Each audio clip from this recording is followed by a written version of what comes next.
He is the best sniper in the world. He never uses a sniper lens to kill enemies. In the 3-month war between the Soviet Union and the Soviet Union, he killed 542 Soviet soldiers with an ordinary Mosin Nagant rifle. In his career, he killed 705 people and became the king of the world sniper. His name has once been the nightmare of every Soviet soldier. However, the Soviet army couldn't help him and even had to organize a big fire to kill him. He was Simon Hayek, the world's king of snipers, nicknamed the White Death God. Simon Hayek was born into a family of hunters in southern Finland in 1905. The family was known for hunting. He followed his father to hunt since he was a child. He grew up with a gun. He was gifted with shooting. When he was a child, he would follow the surroundings to hunt for prey, then he would shoot to avoid it. When Simon was 17, he joined the Finnish National Guard and the Finnish Army. He showed an extraordinary shooting talent in the army. He won many shooting competitions and received many big and small awards in his family. These honors laid a solid foundation for him to become a top sniper in the future.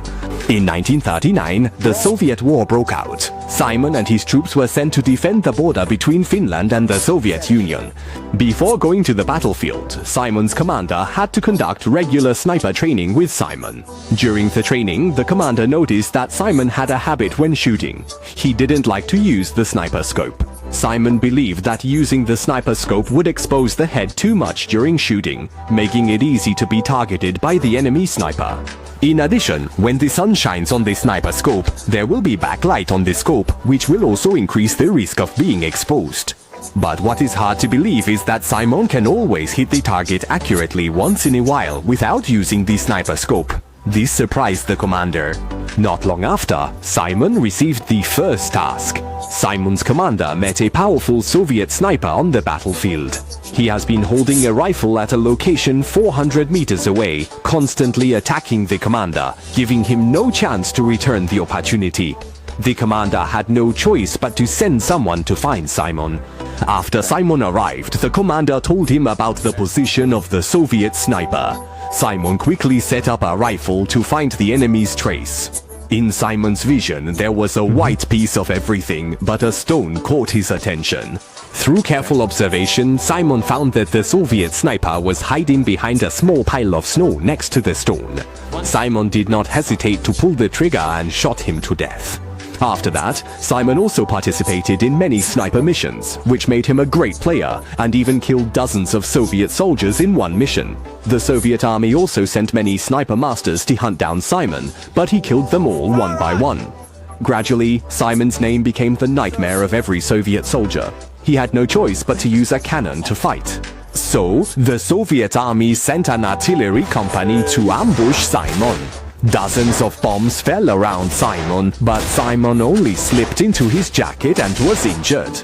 Simon went hunting with his wife and developed a very strong ability to survive in the wild. He knew how to hide himself very well. On the day of December, he secretly executed a sniper mission. He found the best sniper point, and then he got down and raised his beloved Mosin Nagant rifle and aimed at the front. He was afraid that the hot air would expose him, so he bit a piece of blood in his mouth. The reason he could become a top sniper is not just his shooting style, but more importantly, Simon's patience, which surpasses ordinary people. He simply lay in the snow without moving, staring at the target area. Step by step, a day passed. Finally, the target appeared.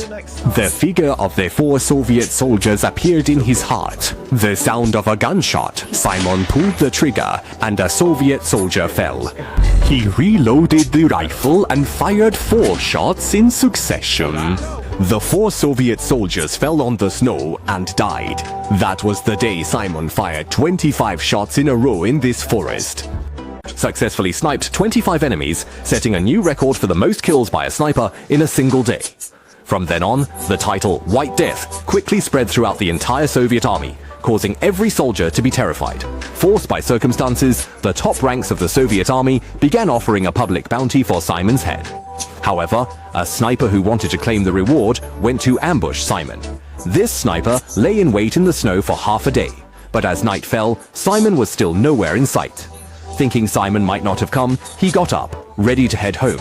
What he didn't know was that at this moment, Simo was aiming at him with a gun. With a bang, the sniper fell to the ground unconscious. As of January of 1940, Simo's total number of kills had reached 200 people. The Finnish government awarded Simo an advanced custom sniper rifle for his brave performance, but Simo still preferred the Mosin Nagant 2830 rifle that had accompanied him for a long time. The entire war lasted more than 3 months, and Simo single-handedly sniped over 500 Soviet soldiers. However, this king of snipers almost lost his life and paid a heavy price due to his only mistake. It was March 1940, and Simo was tasked with leading a squad to attack a Soviet offensive unit attempting to cross the forest. Both sides engaged in intense firefights. Due to the geographical advantage of Simo's squad, they pushed the Soviet army back step by step. Because Simo was on the offensive, he couldn't perform long-distance sniping and had to engage in close combat. He was taking out the nearby enemies one by one. However, just as Simo was fiercely fighting, suddenly a gunshot rang out from nearby and a bullet silently flew toward him. Simo instantly fell to the ground and lost consciousness. Everyone thought Simo had sacrificed his life, but just as the soldiers were counting the casualties, they suddenly noticed Simo's leg twitch. Incredibly, the bullet almost pierced through half of Simo's face, nearly shattering his jaw, yet Simo was still alive. After 3 days and nights of emergency care, Simo gradually regained consciousness. During this period, doctors performed 26 surgeries to repair his shattered jaw. After recovering and being discharged, Simo returned to the small town where he lived as a child, opened a farm, and spent the rest of his life there peacefully. Thus ended his legendary and tragic life, marking the curtain fall on this generation's Sniper King.